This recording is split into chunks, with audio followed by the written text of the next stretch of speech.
بسم اللہ الرحمن الرحیم۔ السلام علیکم دوستو، دنیا بھر کی خبروں میں آج آپ سنیں گے، لیکن اس سے پہلے اگر ہو سکے تو لائک اور سبسکرائب کا بٹن ضرور دبا لیں۔ شکریہ۔ امریکہ کی مثال ایسی ہے جو خود چوری کر کے چیخو پکار کرتا ہے کہ چور کو پکڑو۔ چائنا۔ امریکہ کے ہتھیاروں کے ذخیرے ختم ہو رہے ہیں۔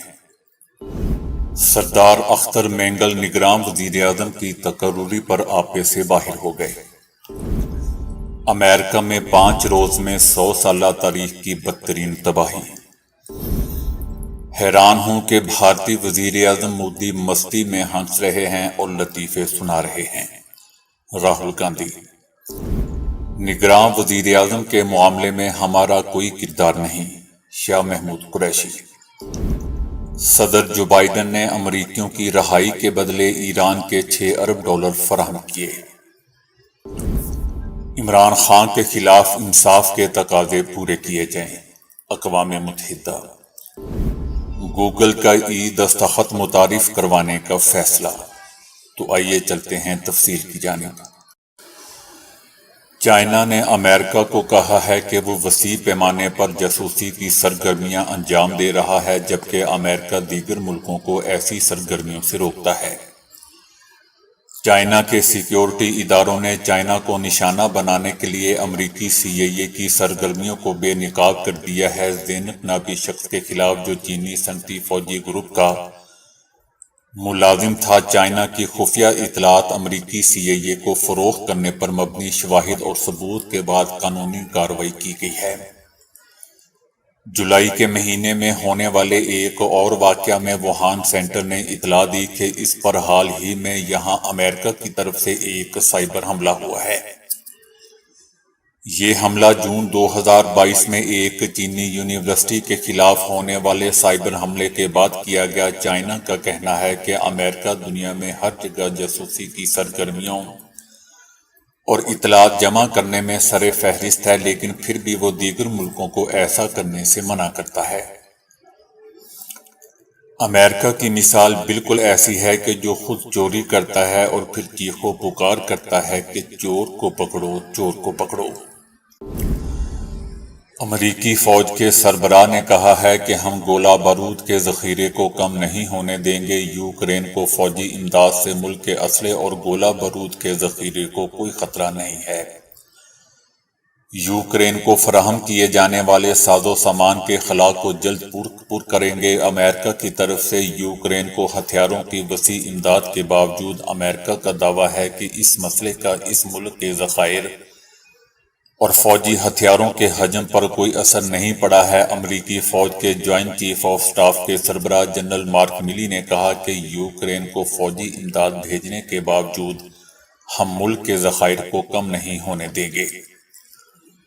امریکہ ہتھیاروں کے ذخیروں کی مسلسل نگرانی کر رہا ہے۔ گولہ بارود کی مقدار کو امریکی قومی سلامتی کے لیے خطرناک حد تک کم نہیں ہونے دیں گے۔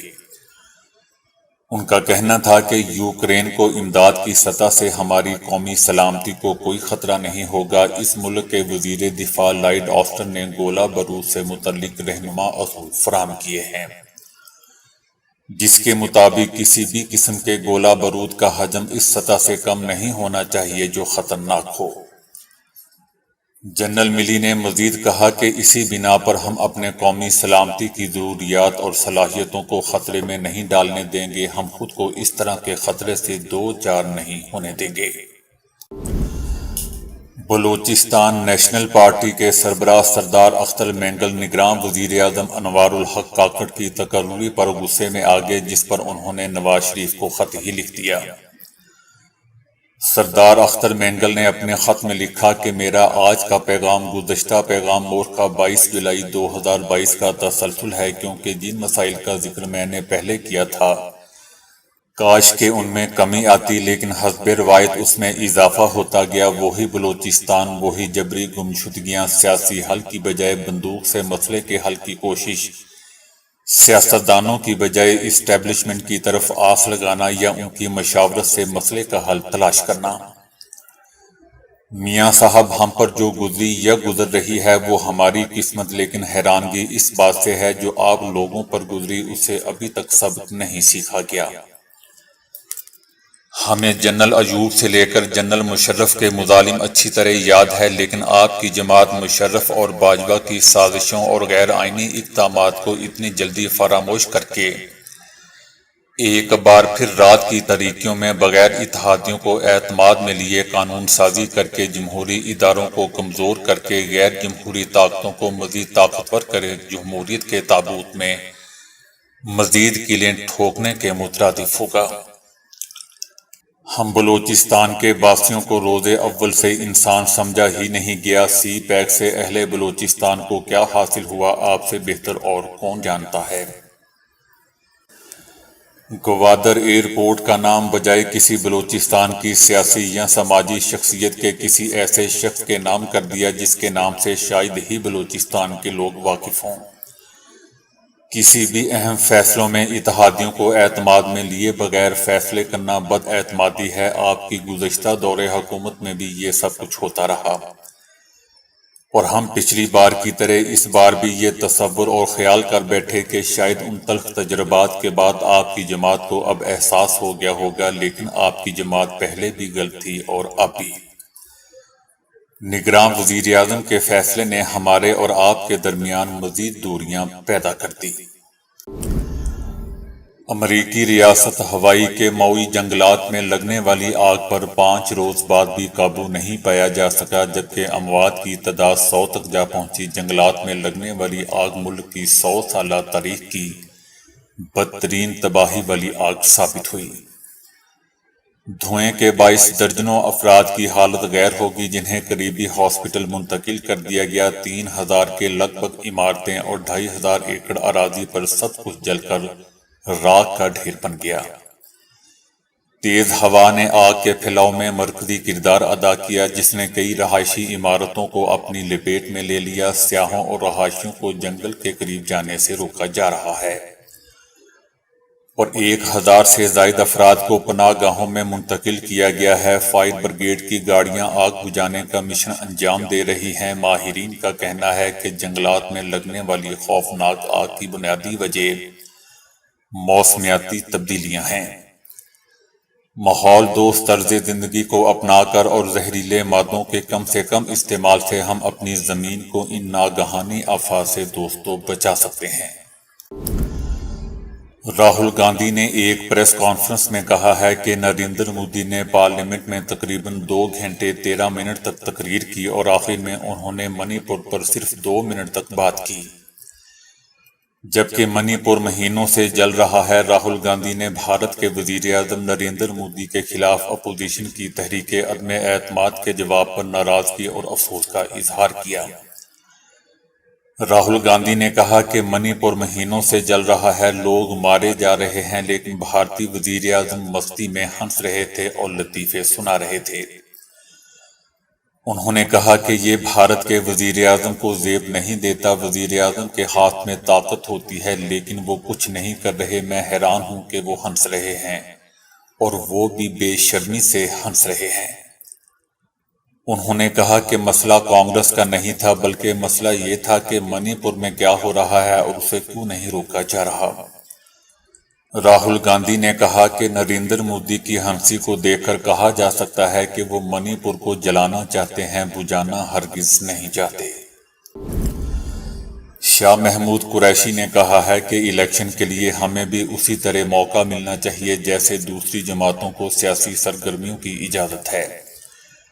نگراں وزیر اعظم کی تقرری کے معاملے پر ہم سے کوئی مشاورت نہیں کی گئی۔ نگراں وزیر اعظم کی تقرری میں ہمارا کوئی کردار نہیں، تاہم انوار الحق کاکڑ پڑھے لکھے آدمی ہیں اور امید ہے کہ وہ آئین میں درج اپنے کردار کو سمجھیں گے۔ بروقت صاف شفاف انتخابات کروانا نگراں وزیر اعظم کی ذمہ داری ہے، اور ہمیں امید ہے کہ نگراں وزیر اعظم پی ٹی آئی کے خلاف جاری پکڑ دھکڑ کے سلسلے کو بند کروائیں گے۔ انہوں نے کہا کہ مردم شماری ہوگی تو قانونی تقاضا پورا کرتے ہوئے حکومت حلقہ بندی بھی کروا دیتی۔ یہ نئی مردم شماری کے تحت انتخابات 90 دن میں کرا سکتے تھے۔ اگر پی ڈی ایم سنجیدہ ہوتی تو سب کچھ ہو سکتا تھا۔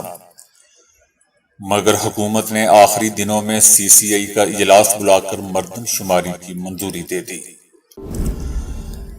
امریکہ میں اپوزیشن پارٹی نے کہا ہے کہ ایران میں قید 5 امریکیوں کی رہائی کے بدلے ایران کے $6 بلین کے فنڈ فعال کرنا جو بائیڈن انتظامیہ کی بزدلی ہے، جبکہ وائٹ ہاؤس کی جانب سے کہا گیا ہے کہ ایران میں قید 5 امریکیوں کی جیل سے رہائی حوصلہ افزا ہے اور اب ان کی امریکہ واپسی کی امید کی جا سکتی ہے۔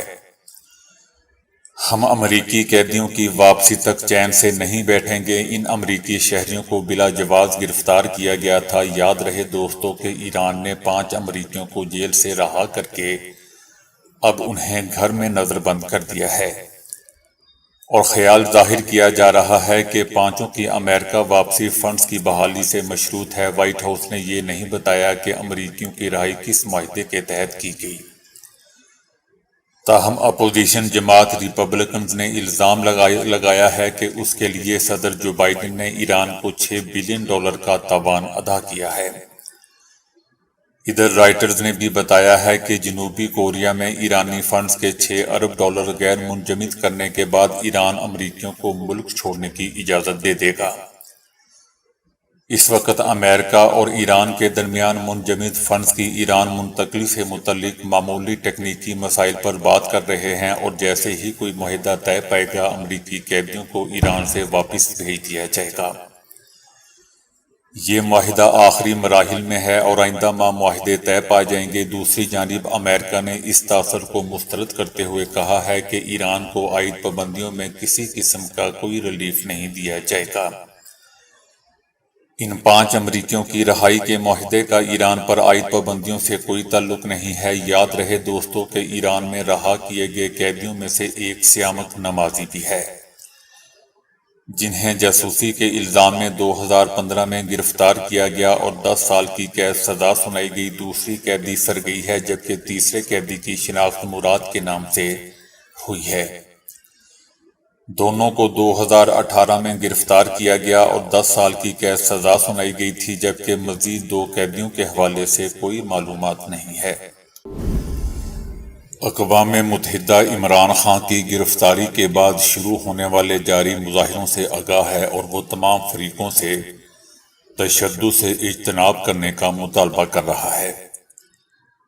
اقوام متحدہ نے پاکستانی حکام سے مطالبہ کیا ہے کہ وہ عمران خان کے خلاف کارروائی میں قانون کی حکمرانی کا احترام کرتے ہوئے انصاف کے تقاضے پورے کریں۔ اقوام متحدہ پرامن احتجاج کے حق کا احترام کرنے سمیت حکام پر زور دیتا ہے کہ وہ سابق وزیر اعظم کے خلاف کی جانے والی کارروائی میں قانون کی حکمرانی کا احترام کرتے ہوئے انصاف کے تمام تقاضے پورے کریں۔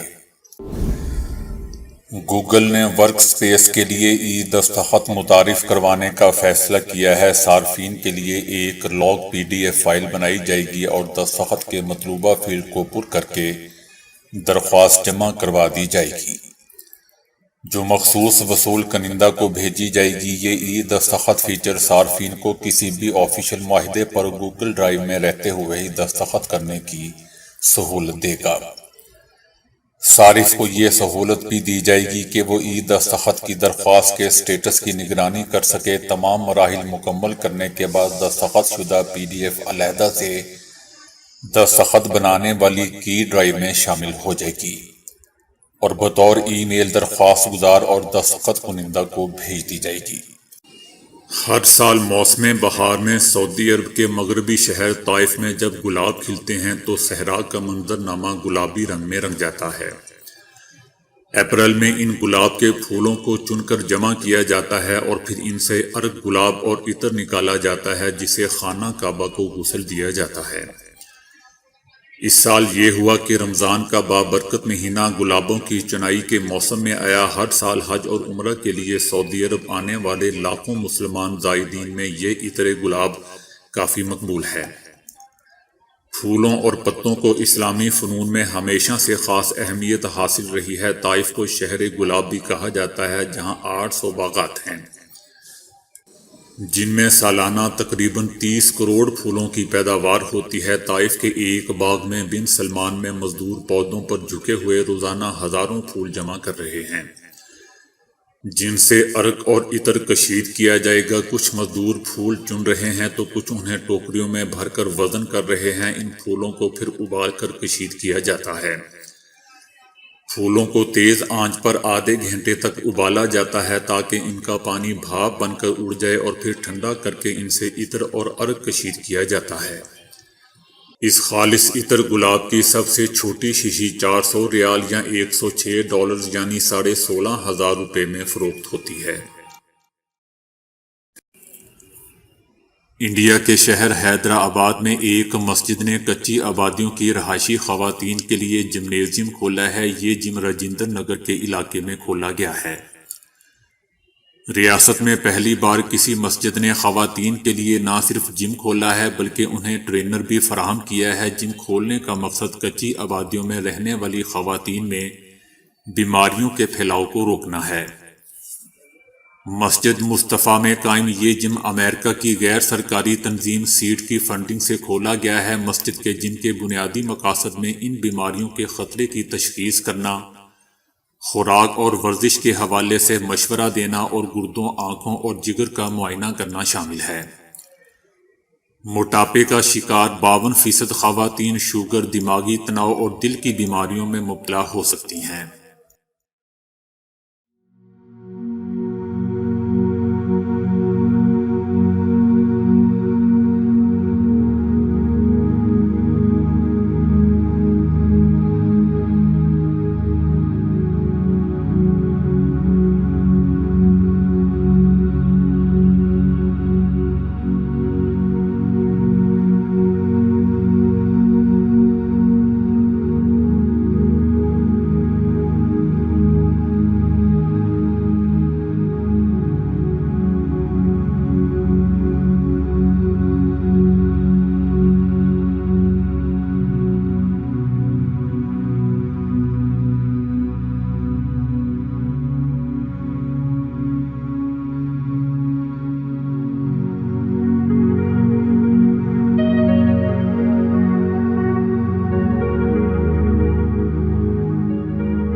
تو دوستو ابھی کے لیے اتنا ہی۔